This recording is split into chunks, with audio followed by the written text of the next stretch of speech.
Yesterday we have seen about the aldol condensation reaction.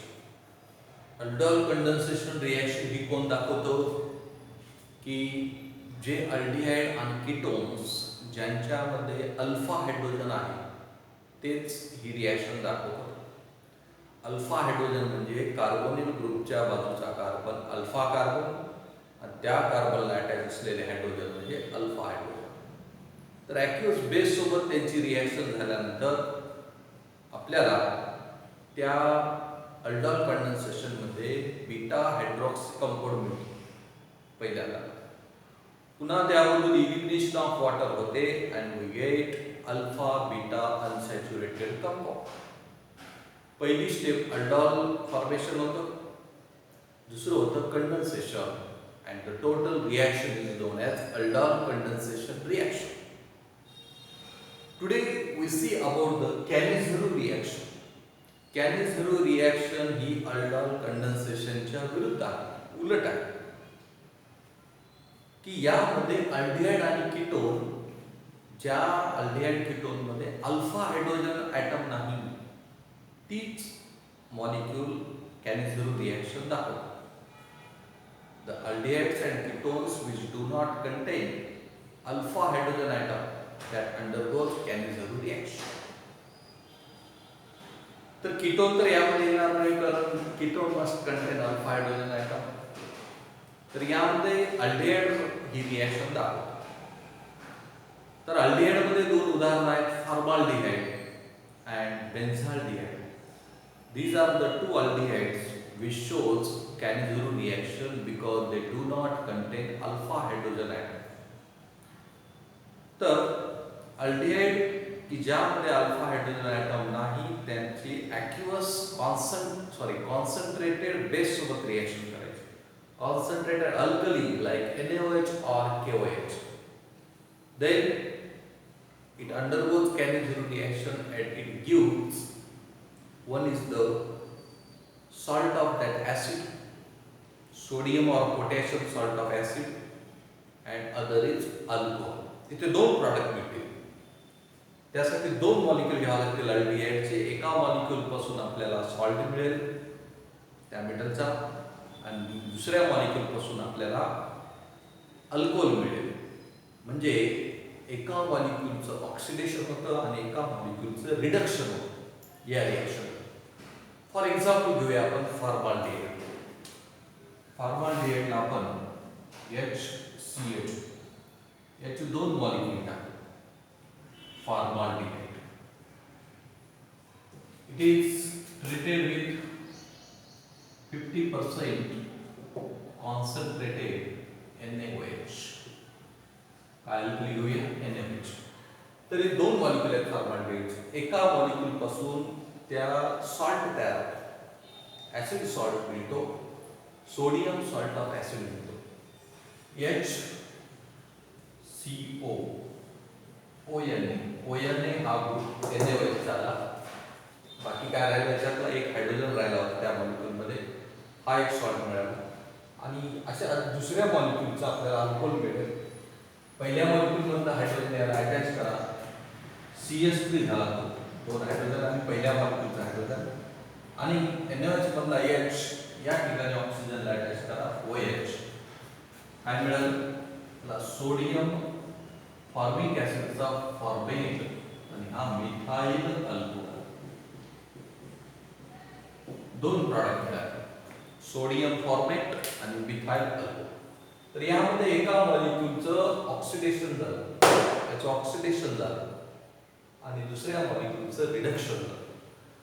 So this type of reaction is Cannizzaro reaction. तर लक्षात आलं, Cannizzaro reaction कोण दाखवतं? The aldehydes which do not have alpha hydrogen atoms, they treated with concentrated alkali NaOH or KOH. It gives corresponding salt of acid and alcohol. एका molecule पासून metal salt मिळेल आणि दुसऱ्या मॉलिक्यूल पासून alcohol मिळेल. तर फॉर्माल्डिहाइडच्या एका मॉलिक्यूल पासून सोडियम फॉर्मेट मिळाला आणि दुसऱ्या मॉलिक्यूल पासून मिथाइल अल्कोहोल. सेकंड एक्झाम्पल घेऊया बेन्झाल्डिहाइडचे. having formula C6H5CH. तर यामध्ये अल्फा हायड्रोजन ॲटम नाही. आता ही रिंग आहे डायरेक्ट, त्यामुळे हा अल्फा हायड्रोजन होणार नाही. कार्बोनिल फॉर्मल्डिहाइड मध्ये तो दुसरा कार्बन नाहीच, अल्फा कार्बनच नाही. तर हा बेन्झाल्डिहाइड, बेन्झाल्डिहाइड ट्रीटेड विथ 50% कॉन्सन्ट्रेटेड KOH घेऊया. तर त्यामध्ये एका मॉलिक्यूल पासून आपल्याला सॉल्ट मिळेल, पोटॅशियम सॉल्ट मिळेल. बघा C6H5COOK.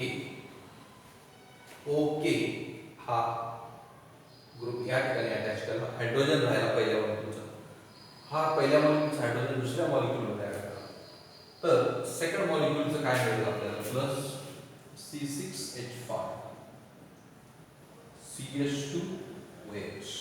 पहिल्या मॉलिक्यूलचा हायड्रोजन लावला CH2 आणि याच्यातलं H ऑक्सिजन आहे. तर हा आपल्याला पोटॅशियम बेन्झोएट, कोणता सॉल्ट आहे? पोटॅशियम बेन्झोएट, आणि तो आहे बेन्झाइल अल्कोहल. बेन्झाइल अल्कोहल. तर अशा पद्धतीनं बेन्झाल्डिहाइडच्या दोन मॉलिक्यूल पैकी एका मॉलिक्यूल पासून आपल्याला पोटॅशियम बेन्झोएट मिळतो, दुसऱ्या मॉलिक्यूल पासून आपल्याला बेन्झाइल अल्कोहल. तर या रिएक्शनला कॅनिझेरो रिएक्शन होतो किंवा याला सिंपल कॅनिझेरो रिएक्शन, कारण यामध्ये दोन्ही मॉलिक्यूल जे आहेत सेम अल्डिहाइड्स आहेत. दोन्ही फॉर्मल्डिहाइड घेतलं होतं, दोन्ही बेन्झाल्डिहाइड. आता आपण वेगवेगळे जर अल्डिहाइड घेतलं तर त्याला आपण म्हणणार cross Cannizzaro reaction. Next point बघूया आपल्याला, क्रॉस कॅनिझेरो रिएक्शन. क्रॉस आणि सिंपल मध्ये काय फरक आहे? हा अगोदरचा सिंपल होता. क्रॉस मध्ये दोन्ही अल्डिहाइड वेगळे आहेत. त्यामध्ये आपण but they should not contain alpha hydrogen. ते अल्डिहाइड असे घ्या की त्यांच्यामध्ये अल्फा हायड्रोजन नसला पाहिजे.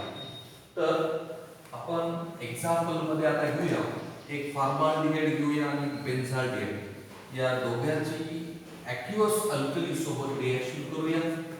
तर एकाचा आपल्याला सॉल्ट मिळेल, पुढे त्याचं ऍसिड हायड्रोलिसिस होऊन ऍसिड मिळेल, आणि दुसऱ्याचा अल्कोहोल मिळेल. तर फॉर्मल्डिहाइड आणि बेन्झाल्डिहाइड या दोघांपैकी स्मॉलेस्ट अल्डिहाइड कोण आहे? फॉर्मल्डिहाइड. फॉर्मल्डिहाइडचा आपल्याला ऍसिड मिळेल, बेन्झाल्डिहाइडचा अल्कोहोल मिळेल. तर रिएक्शन घेऊ आपण. फॉर्मल्डिहाइडला HCHO, फॉर्मल्डिहाइड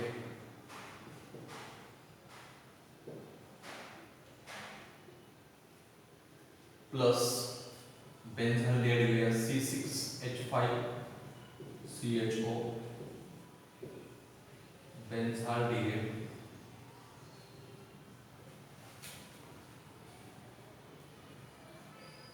कॉन्सन्ट्रेटेड NaOH किंवा KOH घ्या. तर यामध्ये आपल्याला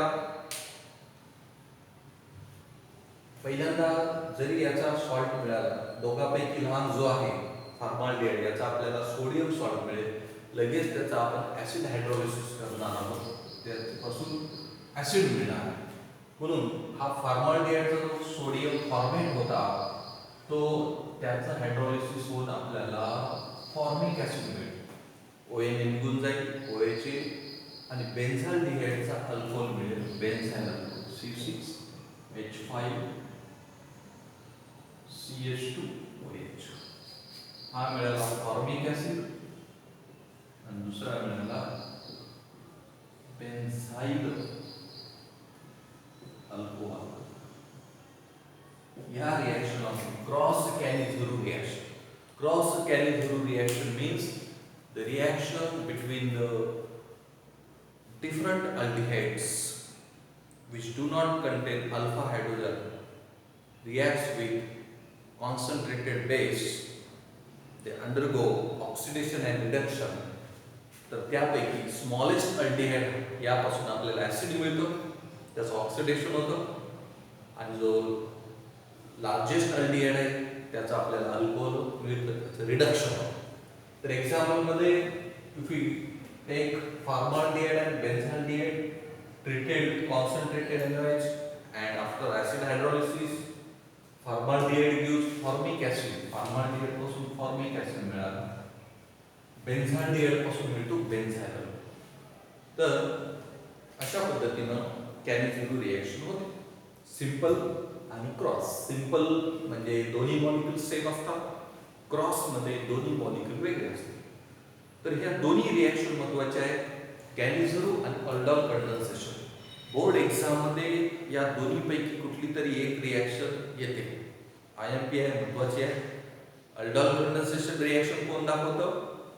the aldehydes or ketones which contain alpha hydrogen atom. Alpha hydrogen पाहिजे त्याच्यात.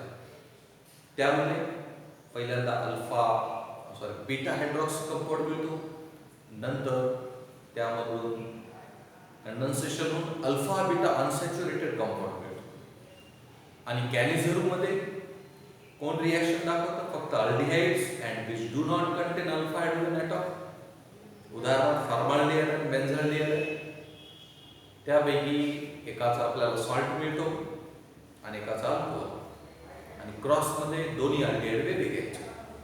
ह्या दोन्ही रिएक्शन महत्त्वाच्या आहेत, अल्डॉल कंडेन्सेशन ॲज वेल ॲज कॅनिझेरो रिएक्शन्स. ओके.